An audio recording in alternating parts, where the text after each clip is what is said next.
Vamos a seguir hablando sobre el tema de la bicameralidad y por eso hemos convocado a José Chevasco. Ya ustedes lo conocen, creo ya de algunos o varios años.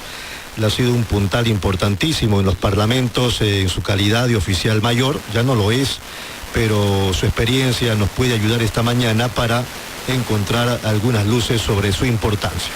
Es así global sobre la importancia de la bicameralidad. A ver, hemos escuchado que algunos piensan que es mejor 2 cámaras que una. Pero para ejemplificar la cosa, supongamos que tenemos una gran fábrica con lo mejor en tecnología. Pero el insumo no es el mejor. Por más buena fábrica que tengamos, por más tecnología, si el insumo no es el mejor, el producto no será el mejor. Entonces no es cuestión de modelos de 1 o 2 cámaras, sino es del producto, que es el parlamentario. Entonces, si es así, tenemos que tener una visión mucho más global. Pues tendríamos que empezar hablando o analizando el tema de los partidos políticos. La posibilidad de que el Congreso se renueve por tercios, que para que el parlamentario sea examinado cada cierto tiempo, ¿no? Por ejemplo, tú todos los días eres examinado por el público. Y si no pasas el examen público, te cambian el diario. Bien, en el Congreso debe pasar lo mismo, y no solamente, ya debe ser en otras instituciones, pero centrándonos en el tema es el siguiente. El parlamentario tiene que ser evaluado. Y la población tiene todo el derecho de poder decirle a mitad del periodo, señor, lo estás haciendo bien o lo estás haciendo mal. En segundo lugar, ver el tema de la posibilidad de elegir libremente. Sabemos que nosotros el voto es un tema de carácter emocional. El voto no es objetivo. Y básicamente en las campañas electorales lo que se busca es la emotividad del público para que pueda votar por la simpatía de alguien. Y no siempre este público es el mejor informado. No siempre el público que está ahorita, por ejemplo, en Puno, que está en Huancavelica, donde su agenda de vida no es la política, sino el poder sobrevivir, está al día de lo que pasa en el Perú con los temas políticos. Entonces cumple con su deber para no pagar una multa. Entonces la reforma creo que tiene que ser integral, no solamente hablar de un sistema parlamentario, sino hablar de un sistema político de elección y poder con ello ver qué modelo se adecúa mejor a nuestra realidad, porque también es cierto, hay un tema de presupuestal. El Congreso actualmente del Perú cuesta más de 530 millones de soles. ¿Por qué no lo reducimos? Exacto. Parece que para el siguiente año hay una reducción de menos 1%, si me corrijo. A propósito, ¿cuántos empleados tiene un congresista? 6 empleados, pero el tema, además de eso, es que el Parlamento, 5, perdón, el Parlamento tiene casi 3.000 empleados. Es absurdo. Tiene como 7 u 8 locales. Es absurdo. Consiguientemente, lo que percibe la población es la realidad, lo concreto. Los escándalos se mantienen. Hoy acabamos de enterarnos que el presidente del Congreso modifica su casa sin autorización de una licencia municipal. Entonces, claro, ante estos hechos, la población, el de a pie, el que sufre para pagar un menú, pagar una combi, el pasaje, piensa lo siguiente: yo estoy de acuerdo con el parlamentario. Es también el sentido de la población, porque muchas veces nos basamos en modelos. No, el modelo es lo perfecto, lo más lindo, ¿no? Cuando vemos una revista, vemos, ¿no? Que el saco que expone la revista me queda perfecto, voy yo a Saga y digo, deme el mismo saco, me lo pongo y me queda horrible. Yo le digo al señor, oiga, pero en la revista está lindo, pero a mí me queda horrible. Y el señor me dice, ¿sabe qué, señor? Lo que tiene usted en la mano es el modelo y su barriga es la realidad. Consiguientemente, entonces, los modelos son referenciales.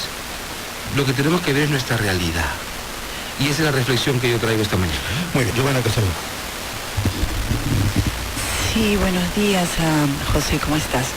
Tú has mencionado un punto importante, al igual que el congresista, que no existe una presencia política en lugares como Puno, Madre de Dios, Iquitos, bueno, en la gran mayoría de sectores. Tenemos un país dividido donde se centra básicamente una parte es Lima y la otra parte es el resto del país.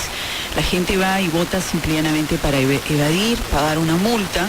No existe un trabajo profundo y consciente por parte de los partidos políticos, no hay una representación en determinadas ciudades del país donde la gente se siente identificada por el político. Probablemente tendríamos que hacer un cambio estructural a lo que vendría a ser la ley de partidos políticos para poder de alguna forma integrarnos más y que la población se sienta de alguna forma más identificada con los que van a ser sus representantes en el Congreso. Gracias. Sí, hay dos tipos de distancia: la distancia histórica y la distancia geográfica. Si yo estoy en Ayacucho, tomo un avión para Lima, la distancia geográfica se reduce a 1 hora. Pero si yo vivo en Ayacucho, prendo mi televisión y veo que la distancia histórica de donde yo vivo, en Ayacucho, no será 1 hora, serán 10 años, 15 años, porque la modernidad nunca llegó por allá. Y no llega porque el Estado no estuvo presente ahí, porque hay un problema también de representación del Estado, de presencia del Estado. La densidad electoral actualmente por cada habitante es de cada 263.000 personas existe un parlamentario.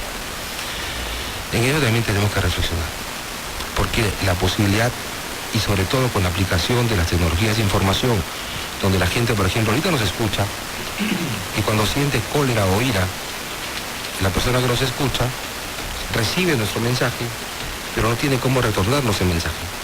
Y hay una frustración. Para eso existen las tecnologías de información, y creo que el Congreso nació lo suficientemente hábil para aplicarlas, para poder reducir esas brechas entre ciudadano y Congreso. El buen gobernante no solamente tiene que dar buenas noticias a las personas, el buen gobernante tiene que saber persuadir al pueblo que es lo mejor para el pueblo, no necesariamente en el corto plazo, sino con una visión estadista en el largo plazo. En ese sentido hay también, por qué no decirlo, un fracaso de la política comunicacional de las instituciones. Y basándonos en el Parlamento es lo mismo. La gente percibe discursos distintos, mensajes distintos. Lo que acabas de leer, por ejemplo, es un mensaje de percepción totalmente negativa para la población. Estamos en la época de las percepciones, no de las realidades. Y la gente empieza a opinar sobre percepciones. Y esto es lo que sucede. En los partidos políticos, como acaba de decir nuestro amigo Morán, es cierto, tiene que tener otra concepción, poder elegir mejor a sus candidatos. Y permítame un ejemplo más sencillo. Aclarando que las noticias no son negativas por culpa de los periodistas, sino por el comportamiento tiene la responsabilidad de los políticos. Lo que sucede. Eso es cierto. Entonces, volviendo al tema de los partidos, cuando vamos a un restaurante, como soy gordito, me gusta hablar de comida. Entonces, ¿qué sucede? Vamos a un restaurante y pedimos el menú. Y nos traen un menú. Correcto. Y elegimos sobre ese menú. Y pasa lo mismo en las elecciones. Los partidos políticos presentan un menú de candidatos. Y elegimos sobre ese menú. Correcto. Pero la carta hay que cambiarla. Esa lista hay que cambiarla. Y eso depende de la fortaleza del partido político. Yo he tenido experiencia durante mi época escolar, ya hace muchísimos años, de poder estar y formarme en las filas del Partido Aprista Peruano. Y allí, a los 13 años que yo llegué para una charla sobre vocación, para tema vocacional para la universidad, 13, 14 años, vi un montón de niños en lo que se llamaba el teatrín. Y en el teatrín comenzaban a preguntar a cada uno sobre ciertas cosas y empezaban a separarte ya pensando en una escuela de líderes a los 14 años de edad. Lo que significa que había una escuela de formación política. Hoy, no sé si eso suceda, pero debe volverse. Hoy, cuando vemos a los candidatos, en su gran mayoría son empresarios exitosos, que dicen, ya triunfé con la empresa y ahora quiero ser político.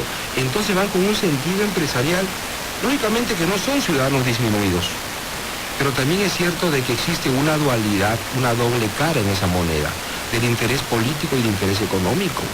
Vemos personas, congresistas con intereses económicos de repente legítimos, pero no tan legítimos para la salud política de un país. En consecuencia, tenemos que reflexionar sobre la calidad de los candidatos que presentan los partidos políticos también. Muy bien. Doctor José Antonio Aguilar. Sí, Rodolfo, un poco aprovechando acá la presencia de José y la experiencia rica que ha tenido en el Parlamento Nacional, quisiera un poco que nos ilustre de cómo era el Congreso cuando habían ambas cámaras, diputados y senadores, y cómo es ahora, cuál es la diferencia en la productividad, en la calidad, y hace 21 años, para que la gente no nos recuerda, o gente muy joven que no ha vivido eso, un poco para que les refresque de una manera didáctica por qué se quiere esta bicameralidad en el Congreso. Es una excelente pregunta que me permite retornar a mis 17 años, cuando empecé de conserje en el Parlamento. Mi función al principio era entregar Coca-Colas a los parlamentarios en el hemiciclo, agua mineral y galletitas en esa época. Entonces yo me quedaba pues anonadado con los discursos de Sánchez, Malpica, Napurí, Polar, Loaiza, Alaisa Grundi y otros respetables parlamentarios, Borea Odría, y podría una recatafila de nombres de senadores, y para mí sentía pues una gran satisfacción. Poco a poco fui observando el manejo bicameral y entendiendo una concepción diferente. Pero habían errores también, porque no solamente en el discurso. Habían errores, por ejemplo, de cada Cámara tenía el derecho de iniciativa, con lo cual se abultaba el número de proyectos de ley. El tema de ahí ya, comparándolo con la cantidad de proyectos presentados y aprobados, se hablaba de un Congreso paquidérmico y lento. Entonces también, pero era otra cosa, la calidad del votante también era distinta. Por eso que elegían buenos senadores, pero en suma lo que faltaba, en mi opinión, era un trabajo de bicameralidad. O sea, bicameralidad no solamente es tener dos cámaras, bicameralidad también significa coordinar entre ambas, distribuirse el trabajo, de manera que una cámara no haga lo mismo que la otra. Consiguientemente, en esta dualidad de cámaras, lo importante es esa coordinación, el distribuirse las funciones, que no sean repetitivas, mejorar la calidad del elector y mejorar la calidad de lo que los partidos políticos nos ofrecen. Pero también tenía, además de las críticas, tenía ciertas bondades que eran muy justificadas. El tema de la reflexión, lo que la Cámara Única en esta oportunidad no ha sabido explotar.